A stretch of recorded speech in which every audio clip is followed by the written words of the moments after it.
What if the version of you that everyone loves, everyone trusts, everyone relies on, isn't actually you at all? Sit with that for a second, because it's not a rhetorical trick. It's the single, most uncomfortable, most avoided question in modern self-understanding, and almost no one is willing to ask it about themselves before midnight, alone, when the performing finally stops for the day. You've been told your whole life that the goal is to be yourself. But here's the paradox nobody warns you about. Most people have never actually met themselves. They've met the version that survived childhood, the version that earned approval, the version that learned, brick by brick, exactly which parts of them were safe to show and which parts had to disappear to keep the peace. That version became so convincing, so seamless, so necessary, that somewhere along the way, it stopped being a performance and started being mistaken for an identity. This isn't a flaw. This isn't something broken in you that needs fixing through more willpower or more self-help platitudes about authenticity. This is Carl Jung's persona, the ancient, theatrical mask, repurposed by the psyche to let you function in a world that demands different things from you in different rooms. And the truth is, you need it. The actor who never wears a mask never gets to play a single role, never gets to function inside a family, a career, a society that requires more than raw, unfiltered impulse. The problem was never that you have a mask. The problem is that you forgot you were wearing one. And here's the part that should genuinely unsettle you, because it's the part most people sense but never name. That low hum of exhaustion you feel on a quiet Sunday afternoon when there's nothing left to perform. That disproportionate flood of hurt when someone offers the smallest, gentlest criticism. That flash of irritation toward a stranger's freedom, a friend's vulnerability, a co-worker's effortless boundaries. Irritation that's somehow always a little too intense for how small the moment actually was. These aren't random. These are symptoms. They are the precise, reliable signs of a mask that has fused so completely to the skin underneath it that you can no longer feel where one ends and the other begins. But there is a way back, not to some pure, untouched self waiting to be excavated like a buried statue, but to something far more useful. The capacity to notice the distance between who you are and who you're representing, in real time, while the performance is still happening. This is not about ripping the mask off in one dramatic, cinematic gesture.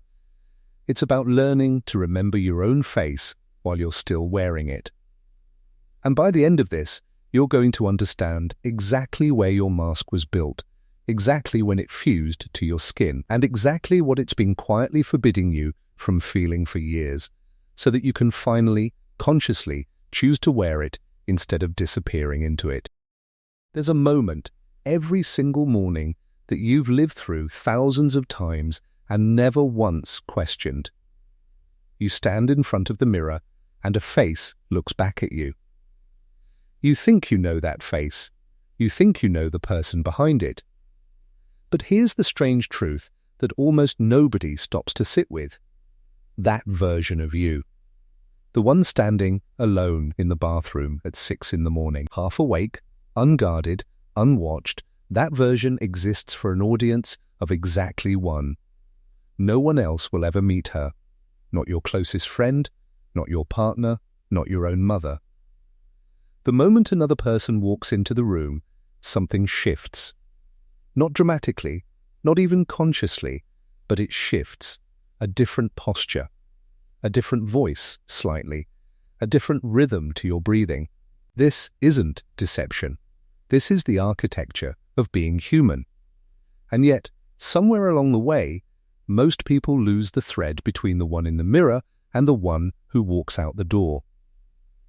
Carl Jung, the Swiss psychiatrist who spent his life mapping the architecture of the human psyche, gave this phenomenon a name, the persona, not in the sense of fakery, but in its original Latin meaning, the mask worn by actors in ancient theatre, the device through which a voice could be projected across a stadium of thousands.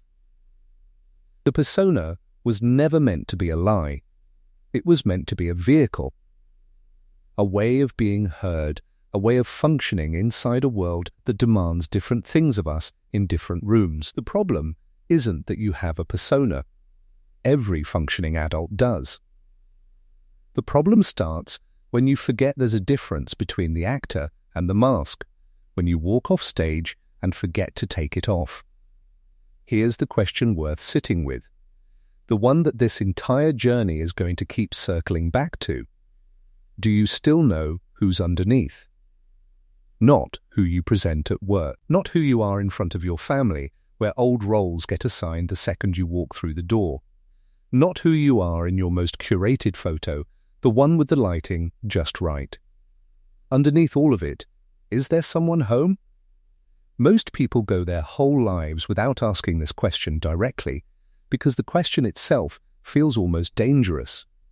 It implies that the answer might be uncomfortable. It implies that there might be more mask than face. Think about the people you know who feel, in some indefinable way, hollow. Even when they're successful, even when they're likable, even when everything on paper looks right. What you're often sensing in them is not a character flaw.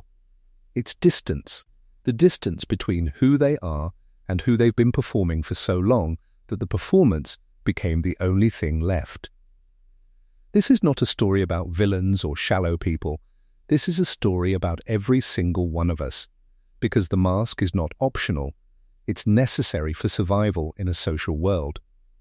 But there is a way to wear it without disappearing into it, and that begins with understanding exactly how the mask was built in the first place, and whose hands built it before you ever had a say. Go back far enough, and you'll find the moment the mask was first stitched together, not in adulthood, not in some dramatic crisis, but in a child's bedroom, at the kitchen table, in the back seat of a car on the way home from school. A child doesn't choose her personality the way an adult chooses a coat. She learns it. She watches, with a precision that would astonish most grown-ups, which version of herself gets a warm response and which version gets silence, or worse, gets punished. Laugh too loud, and maybe she's told to settle down. Cry, and maybe she's told to be strong. Ask too many questions, and maybe she's met with irritation instead of patience. None of this needs to be cruel or even intentional on the part of the parents. It simply needs to be consistent. And children are nothing if not extraordinary pattern recognition machines. This is the part that almost everyone gets wrong when they look back at their own childhood with judgment. Building a mask was not weakness. It was not a character defect waiting to be fixed later in therapy. It was, in fact, one of the most sophisticated acts of intelligence a young developing mind is capable of. A child without the resources to survive emotionally, financially, or physically on her own does the only rational thing available to her: she adapts. She becomes whoever earns her safety. This is the same instinct that allowed early humans to read the mood of a threatening stranger before a single word was spoken. It's ancient. It's wired in. And it worked. That's the part worth sitting with for a long moment. The mask worked so well, it kept you fed, loved, and safe inside a household that may not have always known how to hold all of you. But here's where the story takes its first real turn, the one most people never get told. A defense mechanism built for one set of circumstances doesn't politely retire once those circumstances change. The same adaptive intelligence that helped a 6-year-old earn her father's approval by staying quiet and agreeable can quietly follow that same person into a boardroom 30 years later, where staying quiet and agreeable is now costing her a promotion, a raise, a voice in the room. The mask doesn't check in with you to ask if it's still needed. It just keeps running, like an old program left open in the background, consuming energy you don't even notice is being spent. This is why so many adults feel a strange low-grade exhaustion they can't quite name. They're still performing a survival strategy that's decades out of date. If you want a practical place to start noticing this in your own life, try this. Think of one trait you display constantly. Maybe it's being endlessly agreeable. Maybe it's being the funny one.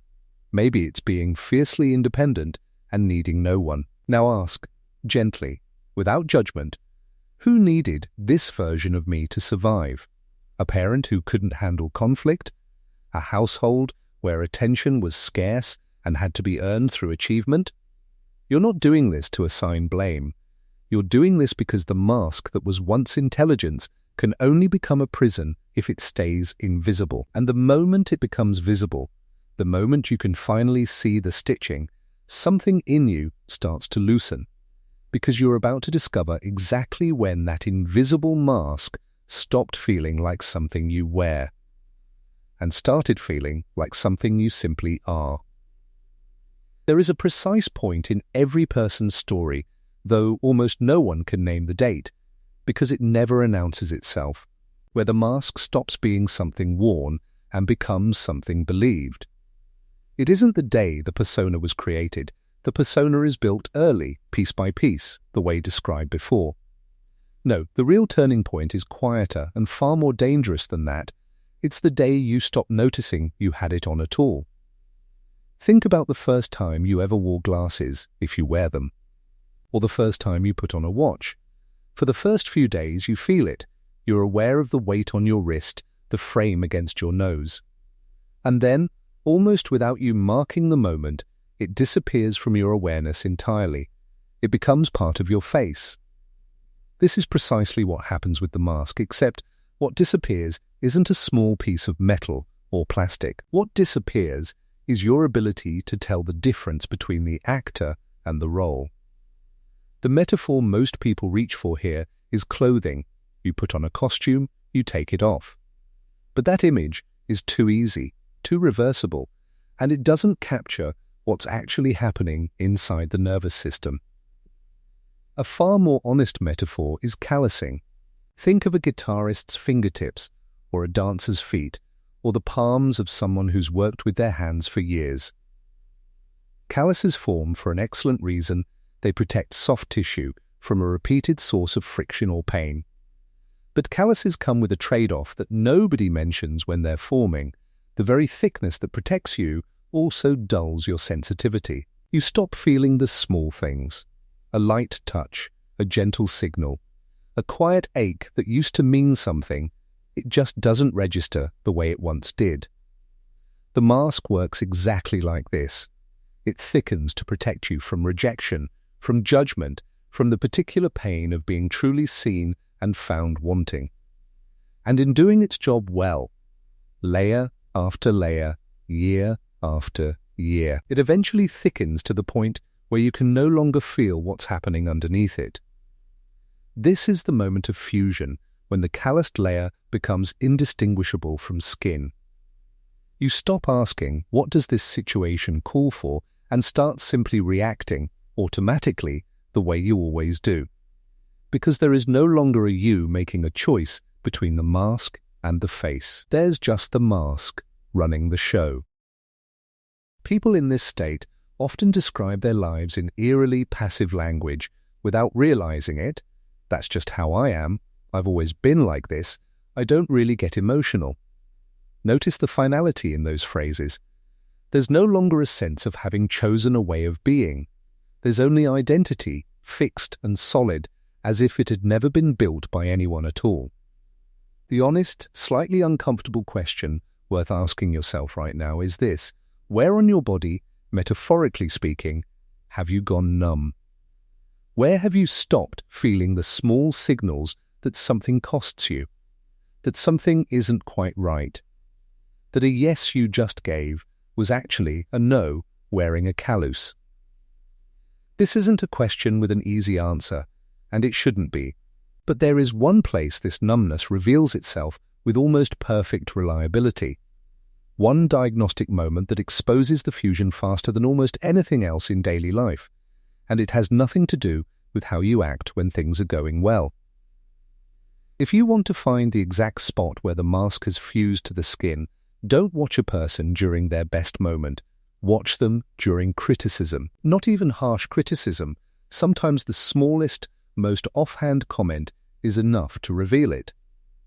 A colleague mentions, almost in passing, that a presentation could have been tighter. A partner says, gently, that you've seemed distracted lately. A friend jokes about something you said 5 years ago. And suddenly, disproportionately, something inside detonates. Not because the comment itself was devastating, by any rational measure it usually wasn't, but because something underneath the comment got touched, and that something wasn't prepared to be touched at all. This reaction, the wildly disproportionate one, is one of the most reliable signals available to us that we're looking at fusion rather than a person simply having a bad day. But here's where most people stop their self-inquiry too early, and it's worth going one layer deeper than the obvious observation that I overreacted to criticism. The far more useful question, the one that actually produces insight instead of just confirming what you already suspected, is this: what exactly, specifically, got attacked? Not in general terms. Specifically, if someone says your presentation could have been tighter, and the response inside you is a vague, overwhelming wave of "I'm not good enough," that vagueness is itself the symptom. A person who is not fused with their persona can usually answer with precision, "They criticized my pacing in that one section." A person who is fused answers with totality, "They think I'm incompetent. They think I'm a fraud. They've probably always thought that." Notice the leap from one specific, containable piece of feedback to an entire verdict on your worth as a human being. This happens because, in a state of fusion, there's no longer a boundary between the thing I did and a thing I am. The presentation isn't something you made, it's evidence of who you are, full stop. So criticizing the work feels identical to criticizing your right to exist. This is why some of the most accomplished, talented people you'll ever meet are also some of the most fragile in the face of feedback. Their achievements were never separated from their identity in the first place, so any crack in the achievement reads internally as a crack in the foundation of the self. Try this the next time you feel that familiar surge after a piece of criticism, big or small. Pause and ask yourself directly, out loud if you can, what, specifically, was just attacked? If you can answer in one precise sentence, you're likely responding to the actual feedback. If your mind floods with everything at once, undefined and total, you've just caught the mask in the act of defending itself as if it were your life on the line. This single practice, pausing to locate the precise target of the wound instead of drowning in the general flood of it, is by itself one of the most powerful tools available for noticing fusion in real time. But noticing it after the fact, in the heat of a single conversation, is only the beginning. There's a quieter, slower symptom that doesn't show up in dramatic moments at all. One that doesn't need anyone else in the room to reveal itself. One that surfaces precisely when there's nothing to perform for and no one left to perform to. Picture a Sunday afternoon. Not a bad one. Nothing has gone wrong. The work week is over, there's nothing urgent on the calendar, no one needs anything from you for the next several hours. By every reasonable measure, this should be rest. This should be the thing you've been waiting for all week. And yet, for so many people living comfortably fused with their persona, this exact kind of afternoon produces something entirely unexpected. A low, creeping anxiety that has no clear source. The TV gets turned on, then off. The phone gets picked up out of habit, scrolled, put down. There's a restlessness in the body that doesn't match the stillness of the room. And underneath it, quiet and almost embarrassing to admit, is a single, unspoken question. What am I supposed to be doing right now? This question is the giveaway, because rest, real rest, doesn't require an answer to that question.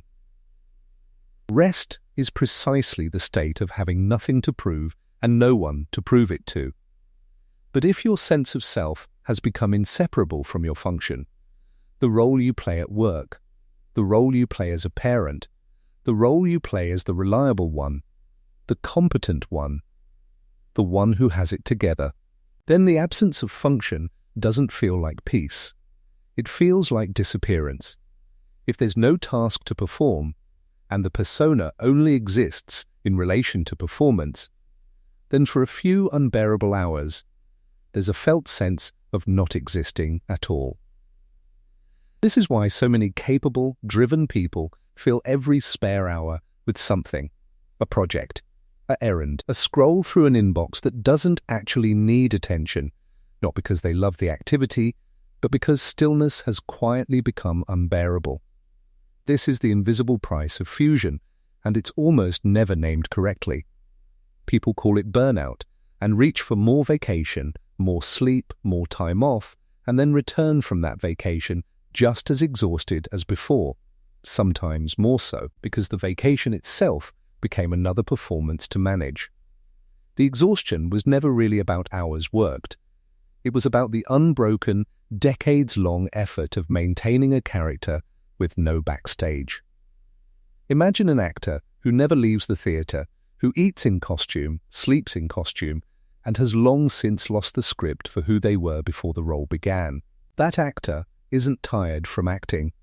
That actor is tired from never once getting to set the character down.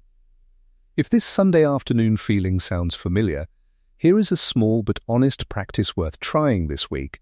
The next time stillness arrives and that restless question rises, what am I supposed to be doing?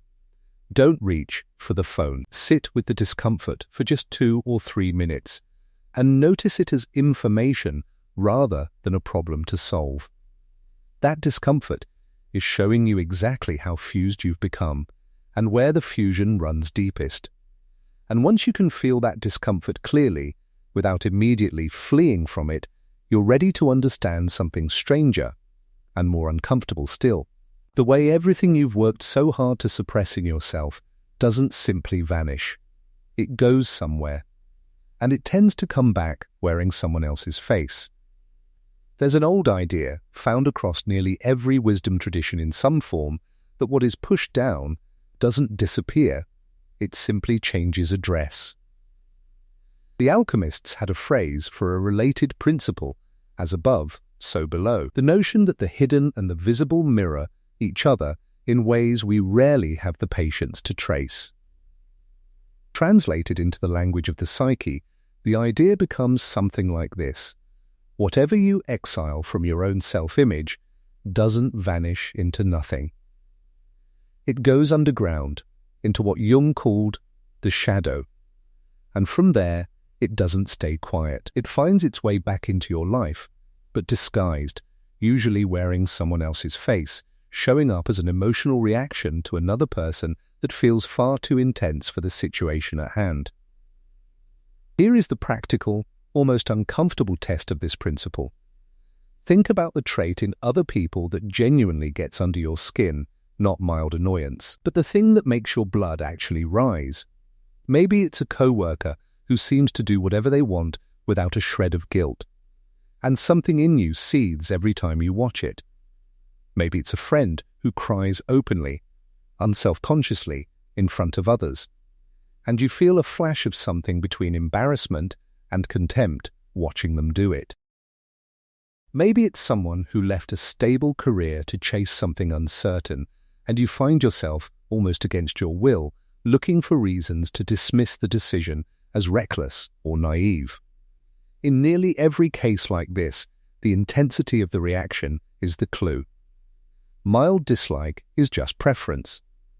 Visceral, disproportionate irritation is usually a map. That coworker's freedom irritates you because somewhere along the way you learned that doing whatever you want is dangerous or selfish or will cost you the approval you depend on, so you banished that impulse in yourself decades ago.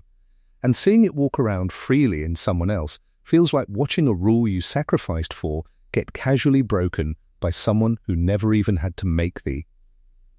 sacrifice. The friend's open vulnerability unsettles you because you learned, somewhere back in Topic 2's territory, that showing softness wasn't safe, so you sealed it away. And now watching someone else do it without consequence stirs up old grief for the version of you that never got to. This isn't a flaw in your character.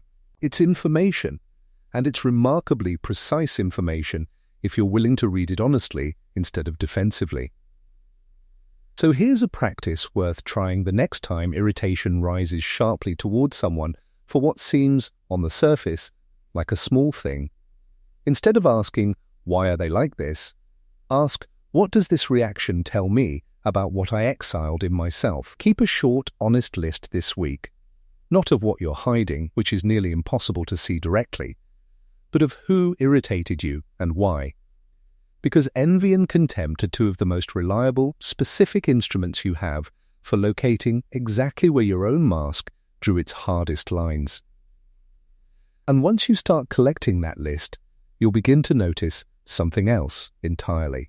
That the very same mask, the very same set of rules, can look completely different depending on who's wearing it and on what's happening underneath when no one else is around to see. Picture two people who, from the outside, look almost identical. Both are warm, both are generous with their time. Both show up for friends at 2 a.m. without complaint, give thoughtful gifts, remember small details about the people they love. If you watch them from across a room at a party, you would struggle to tell them apart. Both are wearing what looks like the exact same mask. Call it the giving one, the reliable one, the person everyone leans on. And yet, underneath that identical surface, something entirely different is happening in each of them, and the difference between the two isn't visible in how they act around other people at all. It only reveals itself in one very specific, very quiet moment. The test most people instinctively reach for is the wrong one.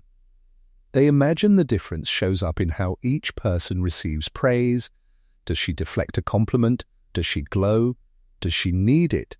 That's a reasonable guess, but it's not where fusion actually hides, because both the fused and the unfused person can learn to receive a compliment gracefully with enough practice.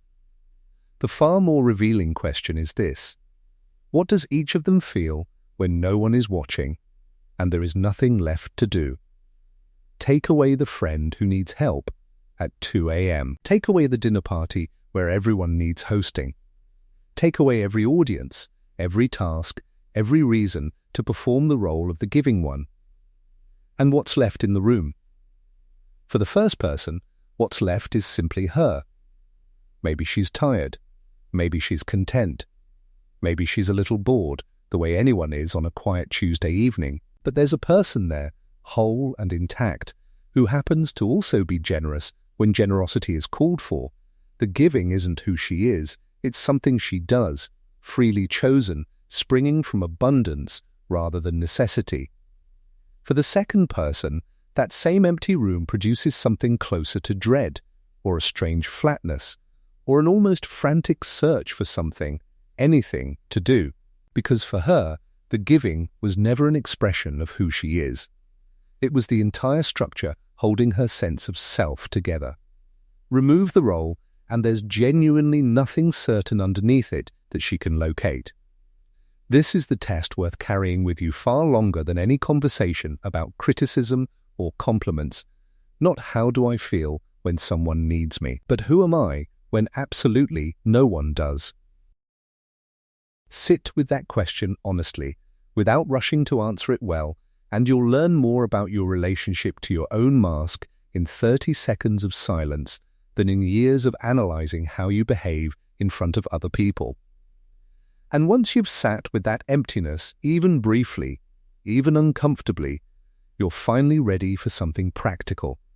Not another insight to think about, but a natural, repeatable practice you can use the very next time you walk through your own front door.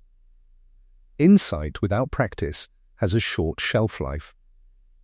You can understand everything described so far with perfect clarity: the mask, the calluses, the fused identity, the empty room, and still walk straight back into the exact same pattern within the hour, simply because there's no actual mechanism built into the day to interrupt it. This is why the next move isn't another idea to think about. It's a concrete, repeatable action, small enough to actually survive contact with a real, busy, complicated life. And it starts at one of the most overlooked thresholds in the entire day, the doorway between one role and the next. Think about the transition most people make without a single second of awareness, walking out of work and walking into home. In the car, on the train, at the front door, something enormous is supposed to happen in an instant. The version of you built for meetings, deadlines, and performance reviews is supposed to dissolve, and the version of you built for a partner, for children, for rest, is supposed to appear in its place. Most people attempt this transformation with zero transition time, and the result is predictable. The work mask simply gets dragged into the living room. The sharp tone meant for a difficult colleague gets aimed at a spouse who asked an innocent question. The impatience meant for a missed deadline lands on a child who just wanted 5 more minutes of attention. The mask didn't get removed, it just changed scenery. Here is the practice, and it costs almost nothing. Build 90 seconds of deliberate silence into the transition between roles. Before you walk through your front door, sit in the car for 90 seconds with no phone, no radio, nothing, just breathing, just noticing the day still sitting in your chest and shoulders. If you take public transport, use the final stretch of the walk home the same way. If you work from home, take 90 seconds standing at the door of your workspace before stepping out of it, as if you were physically closing a stage curtain behind you. During those 90 seconds, silently name the role you're stepping out of. I was the manager today, and the role you're stepping into. Now I'm someone's partner, someone's parent. This isn't mystical. It's a rehearsal of disengagement, the same way an actor takes off a costume in the wings before walking into the dressing room as themselves. What this small practice builds, over weeks rather than overnight, is something far more valuable than calm. It builds the felt sense that you are not your role, that there is a you who moves between roles and therefore is not identical to any single one of them. The 90 seconds matter less than what they prove to your own nervous system every single day, that there's a gap between the mask and the face, and you're the one who gets to decide how wide that gap stays open. Once that gap becomes a familiar, lived experience rather than a theory, you're ready for the second practice, one that doesn't deal with transitions at all, but instead goes hunting once a week for exactly the parts of yourself the mask has been forbidding all along. If the first practice was about creating space between roles, this second one is about something a little braver, using the very irritation and envy explored earlier as a deliberate, weekly diagnostic tool rather than something to feel ashamed of. Most people treat their judgments of others as simple facts about the world. That person really is reckless. That person really is dramatic. That person really is too much. But remember, the law of compensation, the intensity of a reaction towards someone else, is rarely a fact about them. It's a map of exactly where your own mask drew its hardest, most rigid lines. So instead of asking the conventional question, "What am I hiding?" which is nearly impossible to answer honestly, because the things we hide from ourselves are, by definition, hidden from view, ask a sharper, more answerable question instead. Here is the practice. Once a week, ideally on a quiet evening with a notebook and no distractions, ask yourself 2 questions and write the answers without editing them for politeness. First, who irritated me this week, and what exactly about them irritated me? Not they're difficult. Specifically, what trait, what behavior, what single moment? Second, who did I quietly envy this week, even for a second, even about something small. Not the big, obvious envies, the quiet ones. The coworker who left at 5 o'clock without apologizing for it. The stranger on the street laughing loudly, unself-consciously, in public. The friend who said no to a favor without a single justification attached. Write these down honestly, the way you'd write in a journal no one else will ever read, because shame in the recording process will simply send you straight back into hiding the very thing you're trying to locate. Once the list exists, the real work begins, and it's simpler than it sounds. For every name and every irritation or envy on that list, ask, what does this person's freedom suggest was forbidden in me? If a co-worker's effortless boundary setting bothers you, the forbidden thing is likely your own permission to say no without guilt. If a stranger's loud laughter unsettles you, the forbidden thing might be permission to take up space, to be seen enjoying yourself without apologizing for the noise of it. You're not trying to become exactly like the people on your list, that's not the goal, and chasing it would just be building a new mask to replace the old one. You're trying to recognize that the capacity they're expressing already exists somewhere inside you too, dormant, exiled, waiting for permission you never gave it. Do this consistently, week after week, and something genuinely strange starts to happen. The people who used to irritate you start to interest you instead, because irritation softens into curiosity the moment you stop seeing them as the problem and start seeing them as the map. This single shift, from judgment to curiosity, is one of the most reliable signs that the mask is finally beginning to loosen its grip rather than fuse tighter. And once it loosens, even slightly, a final and far more important question starts to surface, one that has nothing to do with techniques or weekly practices at all. The question of what, exactly, is left standing once the performance finally, mercifully, stops. There's a tempting, almost seductive idea that waits at the end of every conversation about masks and personas.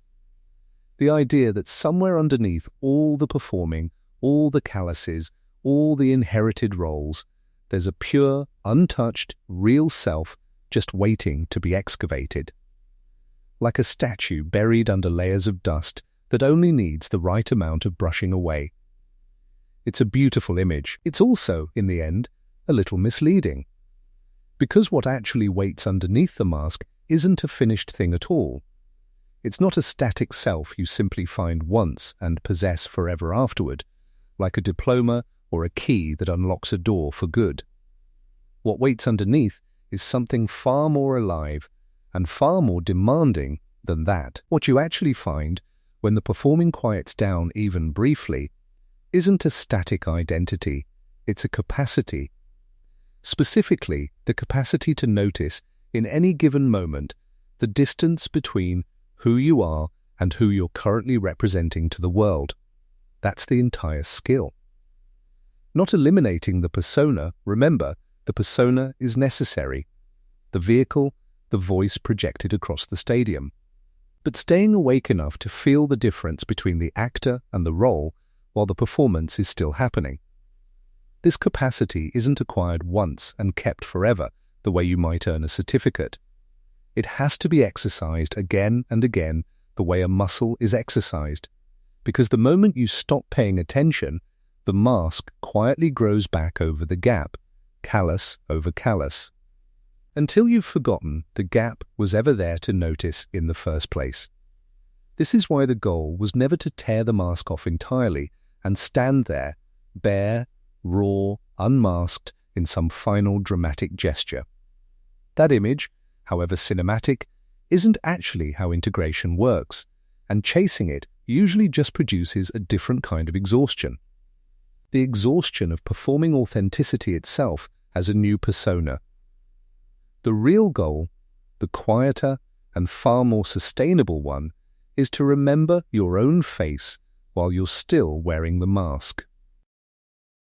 To know, in the middle of the meeting, in the middle of the family dinner, in the middle of being the reliable one, or the funny one, or the strong one, that there is a you behind the performance who is choosing this, rather than being consumed by it. That single thread of awareness, thin as it sometimes feels, is the difference between a mask that serves you and a mask that has quietly become your entire face. So the practice doesn't end here, and it was never supposed to. Every doorway you walk through is another chance to notice which version of you is about to step forward. Every flash of irritation towards someone else is another map pointing back to something exiled in you, waiting for permission to return. Every Sunday afternoon of restless, unexplained anxiety is another invitation to sit in the discomfort long enough to ask what, exactly, you're afraid will happen if there's nothing left to perform. None of this finishes. It simply deepens, year after year, the way any real relationship does, because that in the end is exactly what this is, not a project to complete, but a relationship to keep returning to. Between the one wearing the mask and the one who, underneath it all, has been quietly watching the whole time.